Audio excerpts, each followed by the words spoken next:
Hello students, how are you.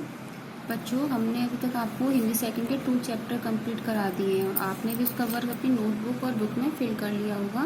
तो आज आप सभी अपनी हिंदी सेकंड की बुक ओपन करें, जिसमें हम 3rd चैप्टर आपको पढ़ाएंगे, जिसका नाम है शब्द विचार। तो आज डेट है हमारी 5 अगस्त 2020, डे वेडनेसडे, क्लास 8th है। तो सारे बच्चे अपना अपना 3rd चैप्टर निकाल लीजिए। तो अब हम इसको एक्सप्लेन करना स्टार्ट करते हैं। रीड करना। शब्द वह ध्वनि है जिससे व्यवहारिक रूप में किसी पदार्थ का बोध होता है। एक या एक से अधिक वर्णों से बनी हुई सार्थक ध्वनि शब्द कहते हैं। प्रत्येक शब्द का एक निश्चित अर्थ होता है। तो इसका मतलब है कि जो हमारे मुंह से जो भी ध्वनियाँ निकलती हैं, उनको हम लिखने के लिए कोई ना कोई चिन्ह बनाते हैं। तो जो चिन्ह होते हैं उनको हम वर्ण कहते हैं, और वर्णों के मेल से जो शब्द बनता है और उसका कोई एक अर्थ होता है, तो शब्द वर्णों के सार्थक मेल को हम शब्द कहते हैं। तो इस प्रकार हम निश्चित अर्थ को प्रकट करने वाले श्रव्य एवं बुद्धि से ग्रहण योग्य वर्ण समूह को शब्द कहते हैं। अब शब्द के 4 भेद होते हैं। नंबर 1, रचना के आधार पर, उत्पत्ति के आधार पर, प्रयोग के आधार पर और अर्थ के आधार पर। रचना के आधार पर शब्द के 2 भेद होते हैं, रूढ़ शब्द और यौगिक शब्द। रूढ़ शब्द वे शब्द होते हैं जिनके अधिक सार्थक खंड नहीं किए जा सकते, मतलब कि वो केवल अकेले ही होते हैं, उनके अगर हम अलग अलग करके लिखेंगे तो उनका कोई अर्थ नहीं होता है। ये शब्द किसी एक वस्तु, स्थान, व्यक्ति या कार्य के गुण को के लिए ऋण हो जाते हैं। जैसे शेर, तो हम शेर को ही शेर बोलते हैं, किसी और चीज़ को नहीं बोलते हैं। इसमें श और रा को अगर हम अलग अलग करके लिखेंगे तो इसका कोई अर्थ भी नहीं होता है। तो इस तरीके से ये योग रूढ़ शब्द कहलाते हैं।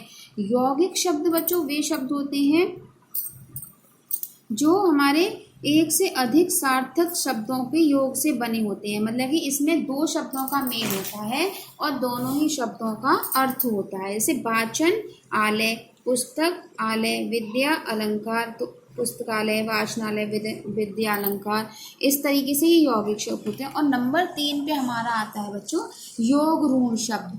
ये शब्द मतलब कि यौगिक होते हैं, 2 शब्दों को मिला के बनते तो यौगिक हो गए, लेकिन ये किसी विशेष अर्थ में प्रयोग होने लगते हैं, किसी विशेष के लिए। जैसे नीलकंठ, तो नील और कंठ दोनों सार्थक शब्द हैं, लेकिन इसका एक विशेष अर्थ होता है। नीला है कंठ जिसका, अर्थात शिव। पीताम्बर, पीत प्लस अंबर, पीला है वस्त्र जिसका, अर्थात कृष्ण। तो इस तरीके से ये यौगिक होने के बाद भी योग रूढ़ शब्द कहलाते हैं। तो इस तरीके से हमारे ये 3 होते हैं। रचना के आधार पर हमारे शब्द के 3 भेद, रूढ़ शब्द, यौगिक शब्द और योग रूढ़ शब्द। अब आते हैं सेकंड नंबर पे, उत्पत्ति के आधार पर। उत्पत्ति के आधार पर शब्द के 4 भेद होते हैं।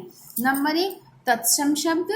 तो तत्सम शब्द बच्चों वे शब्द होते हैं जो संस्कृत के होते हैं। संस्कृत भाषा के वे शब्द जो परिवर्तन के साथ हिंदी में आ गए हैं, तत्सम शब्द कहलाते हैं।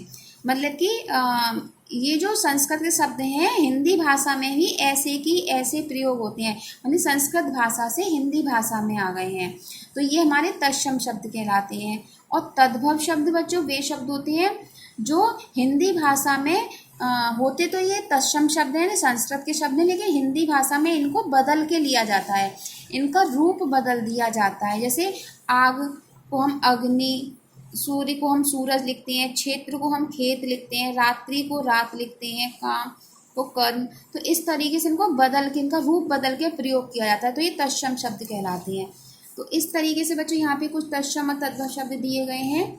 देशज शब्द आते हैं नंबर 3 पे। वे शब्द जो क्षेत्रीय प्रभाव के कारण प्रचलन में हिंदी में आ गए हैं, वो हमारी बोली से लिए, क्षेत्रीय बोली से लिए जाते हैं और वो हिंदी भाषा में प्रयोग होते हैं, तो ये हमारे देशज शब्द कहलाते हैं। और विदेशी शब्द हमारे वो होते हैं जो विदेशी भाषाओं से हिंदी में लिए गए हैं, तो वो हमारे विदेशी शब्द कहलाते हैं। जैसे हम स्कूल, कॉलेज, तो ये जो हमारे विदेशी शब्द हैं, इंग्लिश के शब्द हैं, लेकिन हम हिंदी में भी इनको प्रयोग करते हैं। तो इंग्लिश की ये भाषाएं हैं, अंग्रेजी विदेशी भाषाएं, इनके ये शब्द हैं जो हिंदी में प्रयोग किए जाते हैं।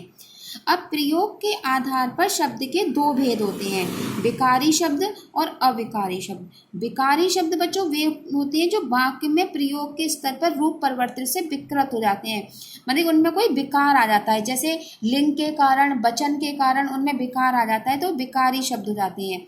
अविकारी शब्द वे शब्द होते हैं जो कर्ता, लिंग, वचन, कारक आदि के प्रभाव से परिवर्तित अथवा विकृत नहीं होते हैं, मतलब चाहे वो एक वचन में हो, चाहे बहुवचन में हो, चाहे वो स्त्रीलिंग में हो या पुल्लिंग में हो, लेकिन वो ऐसे के ऐसे ही होते हैं, उनमें कोई विकार नहीं आता, इनकी परिवर्तन नहीं आता है, तो वो विकारी शब्द कहलाते हैं। तो इस तरीके से बच्चों हमारे ये शब्द के हमने अभी तक 3 भेद पढ़े हैं। इसके आगे का हम अब कल पढ़ेंगे। तो आज के लिए बस इतना ही, आगे का चैप्टर हम कल स्टार्ट करेंगे। तो यहाँ पे बच्चों अब एक टिक का निशान लगा लेंगे कि यहाँ तक हमने एक्सप्लेन कर दिया। तो अब हम आगे का कल पढ़ाएंगे। तब तक के लिए धन्यवाद।